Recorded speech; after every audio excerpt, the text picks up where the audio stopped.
حضرت محمود غزنوی نے ایک دن فرمایا کہ میں حضرت خضر علیہ السلام کی زیارت کرنا چاہتا ہوں۔ ایک غریب آدمی کھڑا ہوا، وہ کہنے لگا میں آپ کو زیارت کرا دیتا ہوں،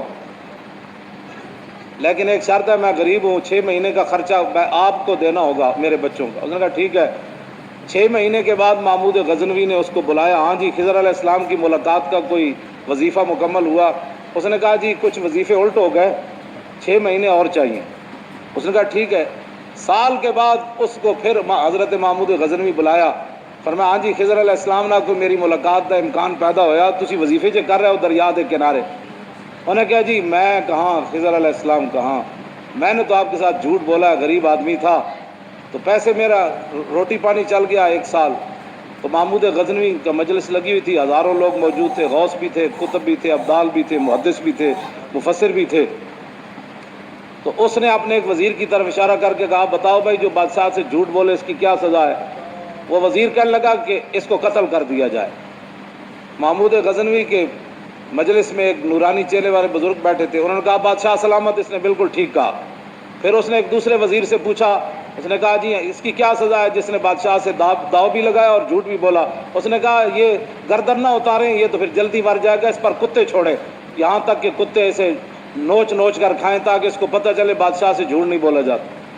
تو وہ بزرگ نورانی چہرے والے کہنے لگے بادشاہ سلامت، اس نے ٹھیک کہا۔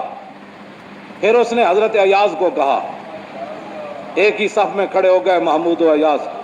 حضرت ایاز کو کہا کہ ہاں جی آپ بتائیں۔ اس نے کہا بادشاہ سلامت، ایک غریب آدمی تھا، اس کے جھوٹ بولنے سے آپ کے وقار میں کوئی کمی نہیں آئی، اور 1 سال پیسے دینے سے آپ کے خزانے میں کوئی کمی نہیں ہے، آپ اس کو معاف کر دیں۔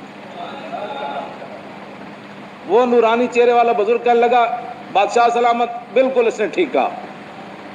محمود غزنوی نے ان بزرگوں کو قریب بلایا، انہوں نے کہا یہ کیا بات ہے، جو گردن اتارنے کا کہتا ہے وہ بھی ٹھیک ہے، جو یہ کہتا ہے کہ کتے چھوڑ دیا جائے وہ بھی ٹھیک ہے، جو معافی کرتا ہے۔ اس نے کہا کہ جس نے کہا نا گردن اتار دو، یہ اس کا خاندان تھا کسائی، تو اس نے اپنے خاندان کا اظہار کیا، گردنیں اتارنے کے عادی ہیں، اور کہا کہ غلطی تو تیری ہے جیسے تو نے ایسے لوگوں کو وزیر بنایا۔ اس نے کہا جس نے کتوں کا کہا نا کتے چھوڑو، اس کے آباء و اجداد بادشاہوں کے کتے نہلایا کرتے تھے۔ اس نے اپنے خاندان کا اظہار کیا ہے، اس نے اپنی فطرت اپنے خون کا بتایا ہے، اور کہا کہ رہ گیا ایاز تو یہ سید ہے، اور سید کربلا میں لٹے بھی گئے تو اف نہیں کی، اپنا سودا بیچ کر بازار سونا کر گئے، کون سی بستی بسائی تاجران آل بیت۔ کیوں جی؟ کہا یہ سید ہے۔ جب یہ کہا نا یہ سید ہے تو محمود غزنوی کرسی پر کھڑا ہو گیا، تو کہنے لگا ایاز تو نے آج تک بتایا ہی نہیں میں آل رسول ہوں، اتنا ظلم کیا تو نے بتایا ہی نہیں آج تک۔ تو حضرت ایاز فرمانے لگے کہ اچھا میرا راز ان بزرگوں نے کھولا تو میں بھی آپ کے سامنے ایک راز کھولنا چاہتا ہوں۔ انہوں نے کہا جی وہ کیا ہے؟ انہوں نے کہا یہ جو بزرگ ہے نا یہ خود حضرت خضر علیہ السلام ہے۔